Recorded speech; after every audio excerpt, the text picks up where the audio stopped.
പശ്ചിമേഷ്യയിലെ ഓരോ വെടിയൊച്ചയും കേരളത്തിലെ സ്വർണ്ണക്കടകളിൽ പ്രതിഫലിക്കുന്നത് എങ്ങനെയാണെന്നറിയാമോ? യുദ്ധം തുടങ്ങുമ്പോൾ സ്വർണ്ണവില കുതിച്ചുയരുന്നതിന് പിന്നിലെ 3 പ്രധാന കാരണങ്ങൾ നോക്കാം.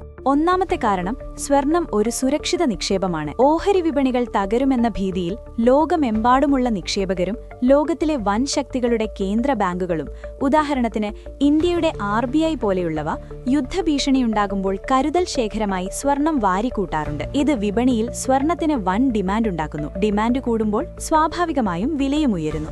രണ്ടാമത്തേത് എണ്ണയുമായുള്ള ബന്ധമാണ്. ഇറാന്റെ ഖാർഗ് ദ്വീപ് പോലുള്ള തന്ത്രപ്രധാന മേഖലകളിൽ സംഘർഷമുണ്ടായാൽ എണ്ണവില കുതിക്കും. ഇത് ആഗോളതലത്തിൽ നാണയപ്പെരുപ്പത്തിന് കാരണമാകുന്നു. ഈ അസ്ഥിരതയിൽ നിന്ന് രക്ഷപ്പെടാൻ എല്ലാവരും സ്വർണത്തെ ആശ്രയിക്കുന്നു.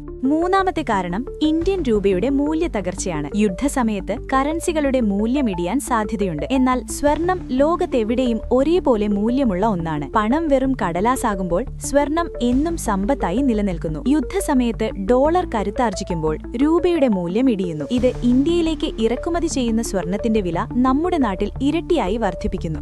അന്താരാഷ്ട്ര വിപണിയിൽ സ്വർണ്ണവില കൂടുമ്പോൾ കേരളത്തിലും അതിന്റെ പ്രതിഫലനം ഉടനുണ്ടാകും. യുദ്ധം എത്രത്തോളം നീണ്ടുനിൽക്കുന്നു എന്നതിനെ ആശ്രയിച്ചിരിക്കും സ്വർണ്ണവിലയിലെ തുടർന്നുള്ള മാറ്റങ്ങൾ. സ്വർണം വാങ്ങാനും വിൽക്കാനും പദ്ധതിയിടുന്നവർക്ക് ഇതൊരു നിർണായക സമയമാണ്. സ്വർണ്ണവില ഇനിയും കൂടുമെന്നാണോ നിങ്ങൾ കരുതുന്നത്? നിങ്ങളുടെ അഭിപ്രായം താഴെ കമന്റ് ചെയ്യൂ. ഇതുപോലുള്ള ഷാർപ്പ് അറിവുകൾക്കായി ഷോർട്ട് ആൻഡ് ഷാർപ്പ് സബ്സ്ക്രൈബ് ചെയ്യൂ.